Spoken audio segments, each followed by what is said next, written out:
Thank you for subscribing to Mark Reviews, and today on Mark Reviews Stuff, I want to share my love for one of my favorite literary works of all time. Before I jump into it though, most of my viewers, over 90% of my viewers, are not subscribers. So please consider subscribing if you haven't yet by clicking on that little subscribe button somewhere. It's probably down here somewhere. I'll give you a second to do that. Thank you. Okay, now that you have subscribed to this channel, let's talk about one of my favorite books ever. And the reason that I'm talking about it is because I just finished the Audible adaptation, and I want to focus on that. But first, let me show you why I feel like I'm personally qualified to talk about this book. It's this one right here. It's one of my smaller books. Pride and Prejudice by Jane Austen. Okay, and before you turn off the video, some of you, if I know my demographics on my channel, because I do, most of you are males between the age of 25 and 34, which is where I happen to fall as well. But let me explain why Pride and Prejudice is worth your time, no matter your age, no matter your gender. This is a timeless novel, and I have another version of it right here. This is the complete novels of Jane Austen. And look, first one listed there, Pride and Prejudice. Okay, I also have, just off camera here, the Keira Knightley version. I have the best version, the Colin Firth version, and I also have this dumb, locally produced version. Okay, so Pride and Prejudice. I feel like I'm qualified to talk about this because I have seen this version, this Colin Firth version, a couple dozen times. I've read the book at least 3 times. I've now listened to the audiobook, and I love it. I don't get tired of it. And here's why I think for true fans of Pride and Prejudice, you really have to listen to the Audible version that I just finished. It was narrated by Rosamund Pike, which meant nothing to me going in, although some of the reviews on the Audible comments were, oh, this is the best version, she's a phenomenal choice, I love her as an actress, and whatever. It didn't mean anything to me, but trust me on this. Follow the link that I'm going to leave in the description below, and you can listen to an audio sample of the job that she does narrating this book. She does different voices for the different characters, and it really brings the book to life. Okay, so Jane Austen in general, here's what you need to know. If this is really your first introduction, I'm sorry, right? Like, I don't know how you've gotten this far in life without finding out who Jane Austen is.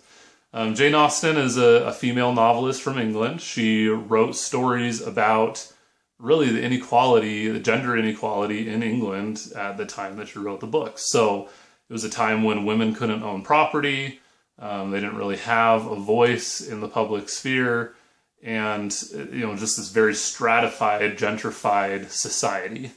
Okay, so you may think this is a bunch of like tittering females at dinner parties and stuff and gossiping and relationships and whatever, but there's a lot more going on here. It's a social commentary on the time. So Pride and Prejudice is a peek into a period of the history in England as told through the story of one family. There are extremely dynamic characters. It's a rich character development that really hasn't been equaled since, I don't feel. Okay, so tell me in the comments below if you disagree with me. I'd like to know what book you think is better. Pride and Prejudice is one of my favorite books of all time. This is one of my favorite films of all time. And the reason is simple. It's uplifting. It's emotional. You connect with the characters, you relate to the characters, you'll laugh, you might cry, especially if you cry easily, but you will laugh. Some of the characters are just timeless.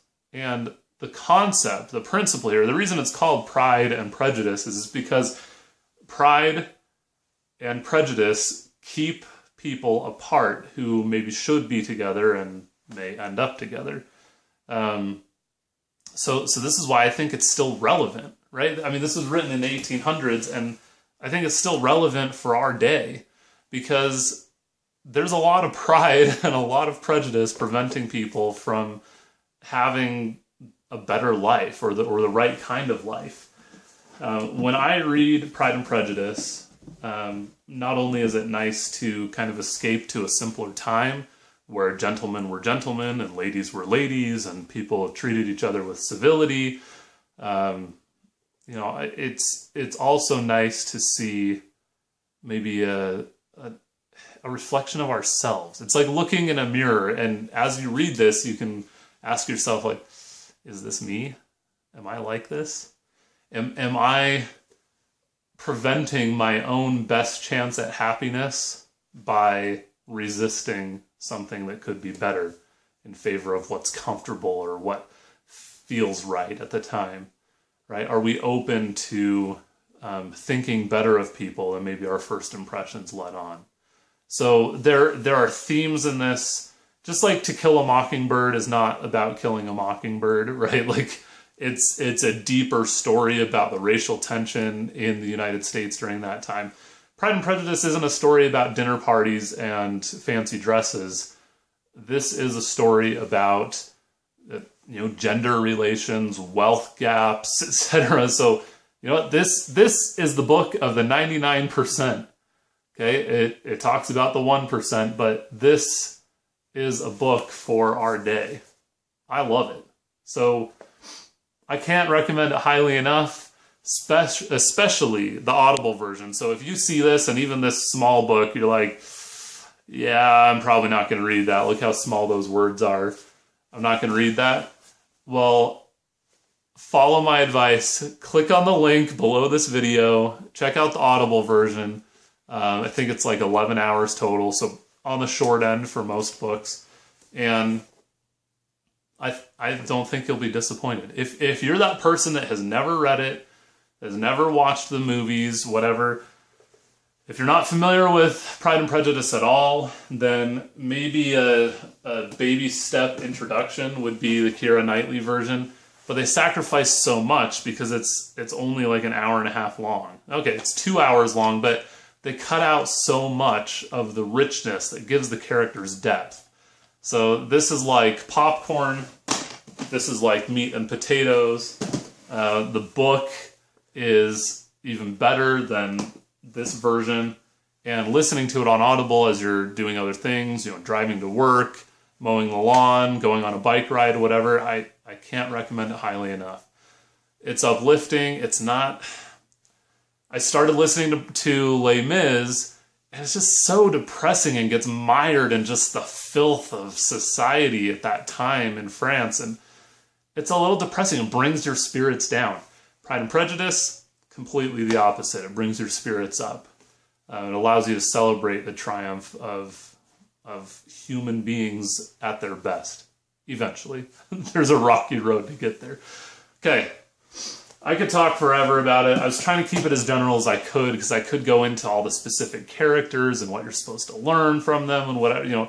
It would make my 10th grade English teacher proud how well I can speak about Pride and Prejudice now. But I don't want to give it away. You got to go check it out for yourself. And if you're feeling like maybe baby stepping into it, try the movie version. If you want to go all out, listen to the Audible version. I will have links to both of them in the section below. And if you are a reader, check out the book version. I mean, it's a classic. It's probably free on like Kindle and stuff. I mean, just go find a version of Pride and Prejudice. You owe it to yourself, to future generations. And guys, pro tip, ladies love a man who appreciates Jane Austen. Just saying. Okay. Subscribe to this channel by clicking right here. On this side, check out some of the other videos that I've done. And again, follow the links in the description below to where you can check out the Audible version, the book version. Enjoy. Go enjoy the movie version too. And let me know in the comments below what you think. Thanks.